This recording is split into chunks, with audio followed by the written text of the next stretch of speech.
Adalah sushi buatanku dengan nasi dan koktail udang yang telah direndam dengan bumbu asam pedas. Sushi macam apa ini? Oh. Peserta berikutnya.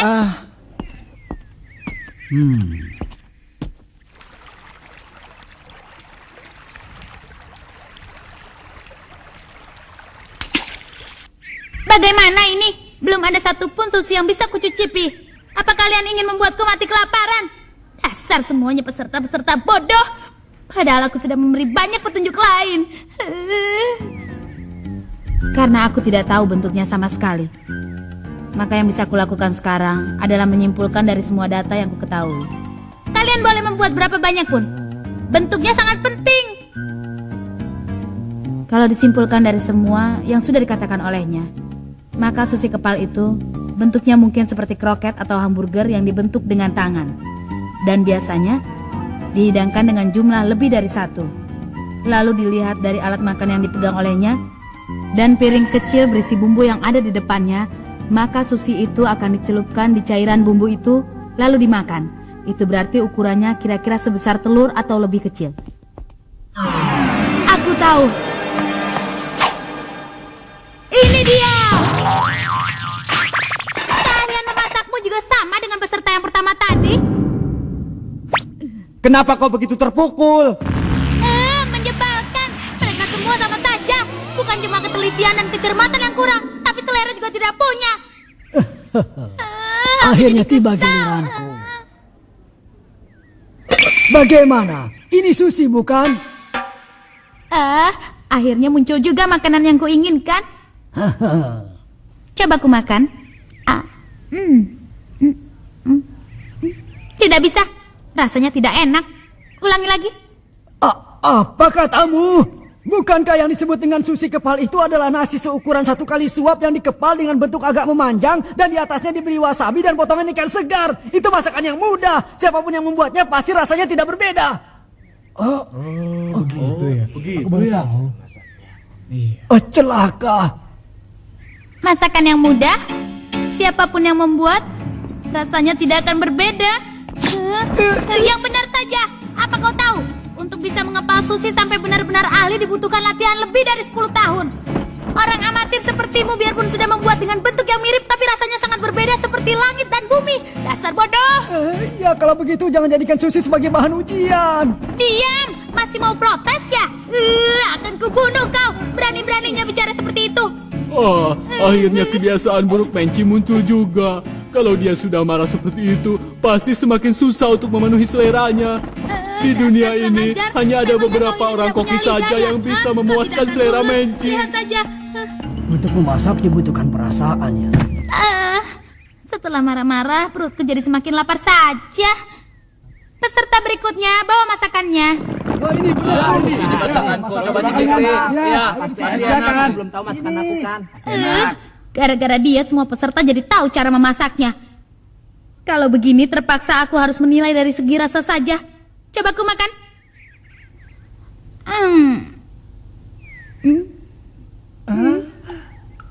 Gagal. Kau mengepalnya terlalu kuat. Nasinya jadi keras dan tidak enak. Hei Menci, itu terlalu sulit. Hei, kau diam saja.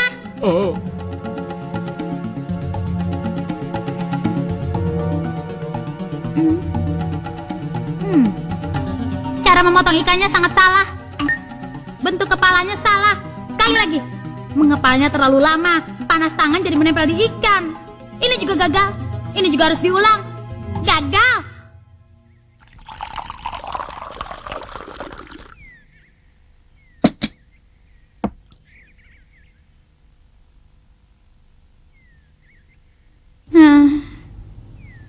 Maaf ya, perutku sudah kenyang. Sudah kenyang katanya. Tidak adil.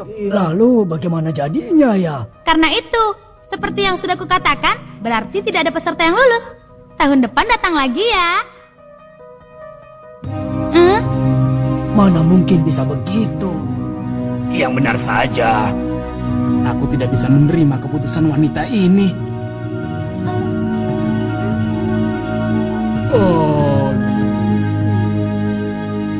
Bagaimana jadinya dengan ujian hunter ini ya?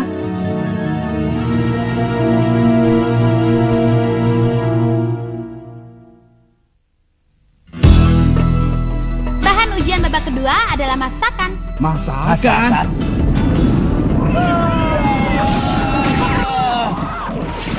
Walaupun usianya baru 21 tahun, dia sudah dikenal sebagai Menci, si gadis jenius nomor 1 di antara para hunter cita rasa. Dia adalah juri yang sangat sulit karena sangat mudah berubah perasaannya. Berhati-hatilah agar dia tidak sampai menjadi penghalang kalian. Tugas berikutnya untuk ujian babak kedua adalah sushi. Makanan apa ini? Ini juga apa? Makanan apa ini? Aku tidak suka. Apa ini? Kalian semua sama, tahu tidak? Ini coba. Maaf ya, perutku sudah kenyang.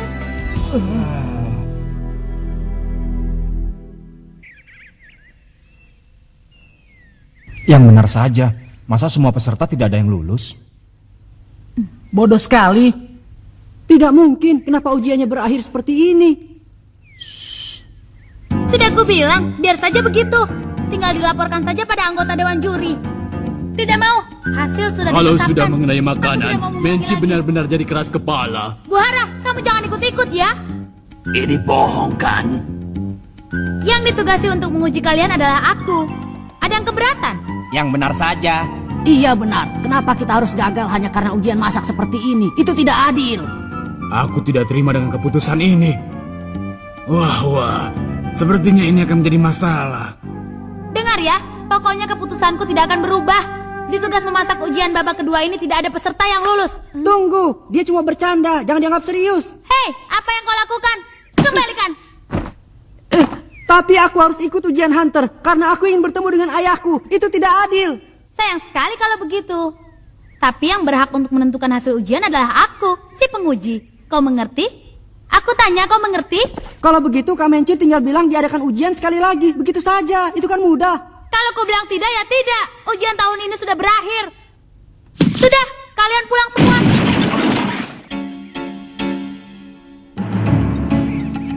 Aku tak bisa menerimanya. Aku tak bisa menerima keputusanmu dan pulang begitu saja. Heh, kau ini jangan ikut-ikutan juga ya. Apa? Sudah aku bilang kan, kalian bisa berusaha lagi tahun depan. Jangan bercanda.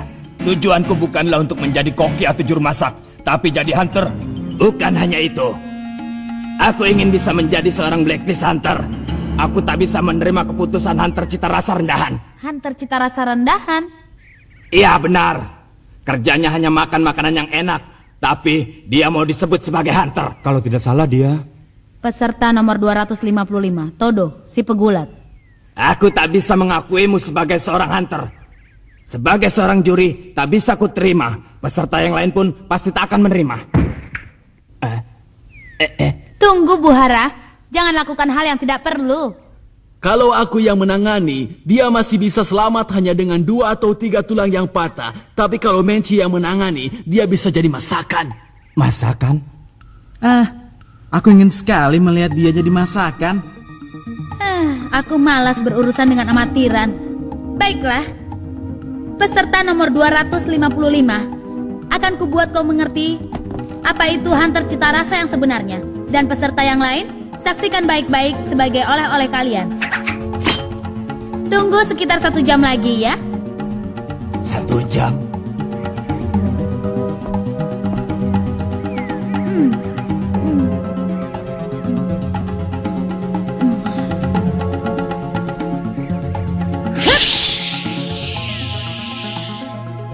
Cepat sekali. Dia sudah hilang. Sepertinya keadaan jadi berkembang ke arah yang tidak diduga. Aku jadi semakin tertarik.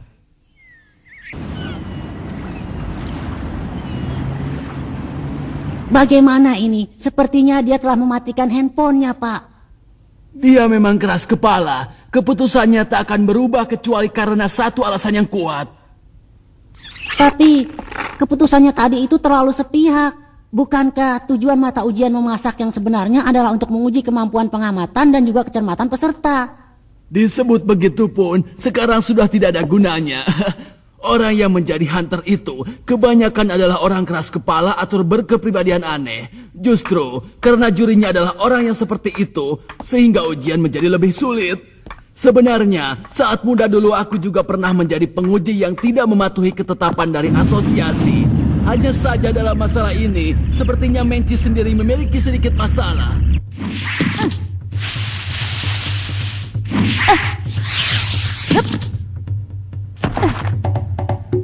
Masih baru.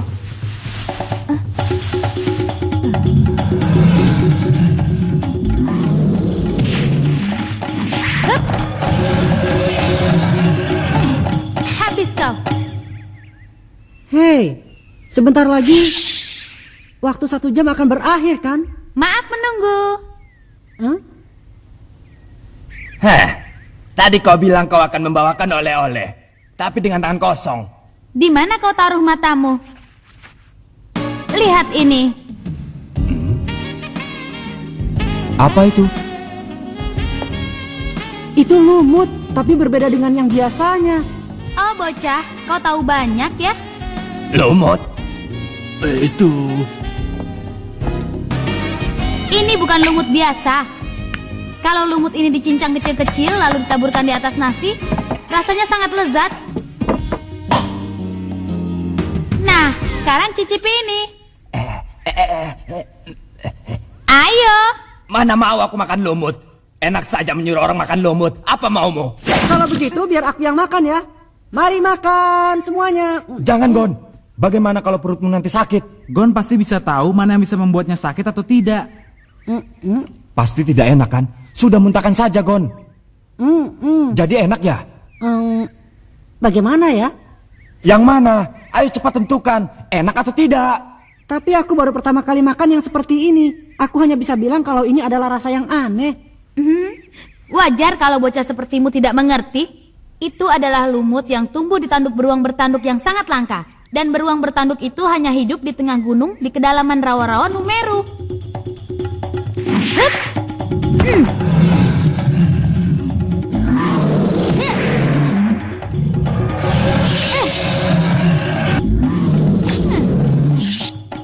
Ini cita rasa idaman yang akan membuat air liur para penggemar makanan di seluruh dunia menetes.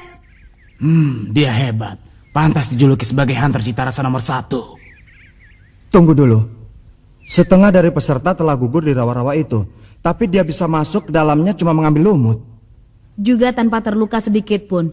Dan dalam waktu kurang dari 1 jam dia kembali. Hebat juga dia ya. Kau sudah menyadari kehebatan hunter cita rasa yang sebenarnya?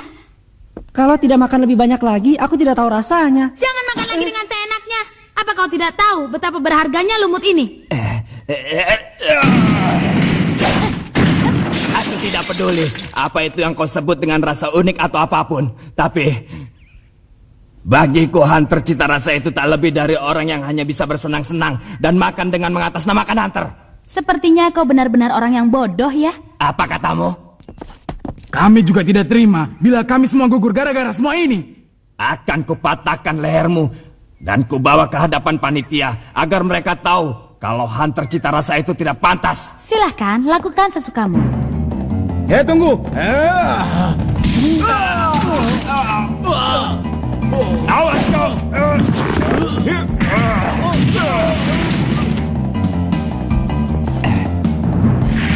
Kau lumayan kuat ya.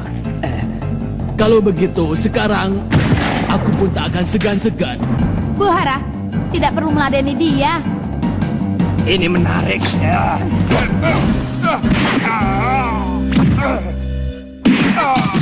Hanya dengan kemampuan itu kau mau menjadi seorang blacklist hunter? Kau ini jangan mimpi ya. Wajar saja kalau seorang calon hunter punya kemampuan bela diri.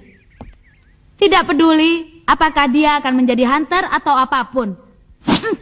Kalau mau jadi hunter, mau tidak mau harus punya kemampuan. Nona Menci, sudah cukup kan?